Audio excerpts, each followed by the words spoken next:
including me. Girl, you were fired because you were boring. I don't know how I ever advocated for this woman. Like, I used to like Teddy. I used to get into fights with people in the comments because I really rode hard for her. I don't know if I had lost my mind because now I'm like, she's every episode they drop is nastier than the next. I'm like, I know you guys are making money off of this, but it's like, it's so nasty to call an 86-year-old woman the villain. She's, and also, mind you, she's not even going to see it. So you're only ending up hurting Sutton. Like this, you think Reba's watching Bravo? She didn't even know the cameras were there. She's like, whatever, like, and it's like, that's how older people are. Kyle was like, well, I didn't say hi to her. She didn't say hi to me. Yeah, that's older people. Like, I don't know. Do you guys not know any 86-year-old people? And also, I'm sorry. Last thing about this, Tamra should not be talking. Her mom is like, with all due respect, white trash. We saw her on Orange County, and Tamra's white trash. So it's like, okay. I mean, we could say that about you. What would Tamara say if someone, started talking about her mother?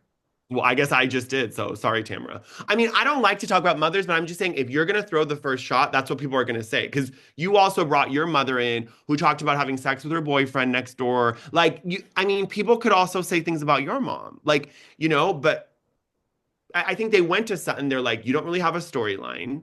You can't talk about Christian. What do you want to do? And she's like, well, I'm trying to work on my relationship with Reba. And I think Sutton unfortunately should have known better that this is how you've been on the show for 4 seasons. You knew people were going to not understand Reba. Yes. Yeah. Yeah. No, I mean, right. Yes and yes. Does she care? I mean, did she use her for a storyline? I don't know. But I mean, here we are. I really hope not. I mean, I grew up in a family where, like, being Persian, whatever your family does, you don't kind of throw them under the bus. Like, even when, and I'm not saying Reba's right. Like, she's very cold. Like, when Sutton was crying about her story, and she's like, okay, give me a tour. Like, enough with the crying. So, again,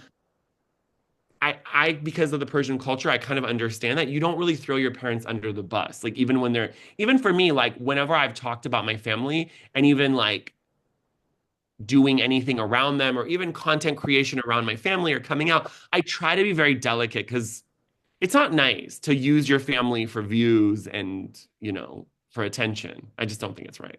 No, it's not. Although Margaret Cho started her whole career on that, but Yes. Yes. in others. But That is true. That is true. what do you think about do we even care? Teresa did an interview recently and said that her first husband, Juicy, was not her we just had Juicy back on this podcast, was not her soulmate that Louis is, and Juicy says, I agree with Teresa. I wasn't her soulmate. Does anyone care Oh, about this? He's really doing the rounds because I know he did your podcast and then he did TRH and he's kind He of doing the rounds. is Why is that? Is he promoting something? right. Mine is not even out yet. But Oh, okay. I did release a clip because yes, he had a fight last week. Like Wait, a fight, like an for actual what? stepped into the ring with Oh, Ani Noah, who is Jennifer Lopez's ex-husband. So I released a clip oh. because I'm like, the whole reason you're coming on this podcast is to promote this, and it ain't coming out before the fight because we have a little bit of a wait list here. But it is what it is, people. And Juicy, I, I don't know what's going on because this fight, yes, this was promoted like nobody's business. Granted, he was also supposed to step into the ring with Antonio Sabato Jr. in December. Ooh. And I tried to Google it before I sat down to interview him, but can't find it. I don't think that that ever happened because Mhm. there's nothing on the internet like he won, Antonio Sabato won. There's nothing out there, but I know this for a fact that it was supposed to happen. That's out there. Interesting. Okay. I didn't know he was like going in the route of like, the fights. I like that. Okay, interesting. Well, he also said, I said, what about Teresa and Melissa? Like, should they step into the ring? And he said that would make a ton of money. I said, I'm not being sarcastic or trying to create problems. I mean, Andy Cohen tells me I ask leading questions. I'm like, no, this is a real question. Like, I think it would make a shitload of money. Now, Teresa normalists to speak to me, so I can't present this. But if you're involved in this is like your second fight, I seriously think you should get in touch with Messy G and Teresa and get them into a ring because people will actually buy damn tickets. For Yeah, they real. will. And a lot of women will buy tickets. Hmm. I Like, think that would do well. Remember, there was a show on MTV called Celebrity Deathmatch where it was like claymation. So they could really they could start doing that, and then imagine it'd be like claymation, it'd be like Teresa and Melissa fighting, and then it would turn into real. That'd be a great promotion, a great trailer. I would. I don't even like boxing, and I would go. and no, I do not remember that show. You don't remember that show? They would do claymation of like celebrities. They'd be like Joan Rivers fighting like I don't Really? know, like Cher, and they would go and fight, and it was a cartoon in the like early 2000s on MTV. So that's what I thought of when you said that. I was like, oh my God, celebrity death match. Like Well, this sounds very funny. Joan Rivers fighting, that sounds great. it's Joan funny, Rivers. and they would kill each other. They would kill each other at the end. So it was really funny. Like it would, and then it would be like it would be like RuPaul like taking his wig off and then killing someone. I mean, it was very funny. It was really well done. Was it like around the Beavis and Butthead time? Yes. It was around like early 2000, like late night, like 2001. It was like very like, but it was very popular because people want, it'd be like the most current people of the time, like fighting in that. It was just really random. But that's what I thought of when you said it. I thought of that instantly. I love that. Any thoughts on the update with Blake and Justin Baldoni? I mean, I'm mostly interested in the Taylor Swift of it all. She's Now, distancing herself.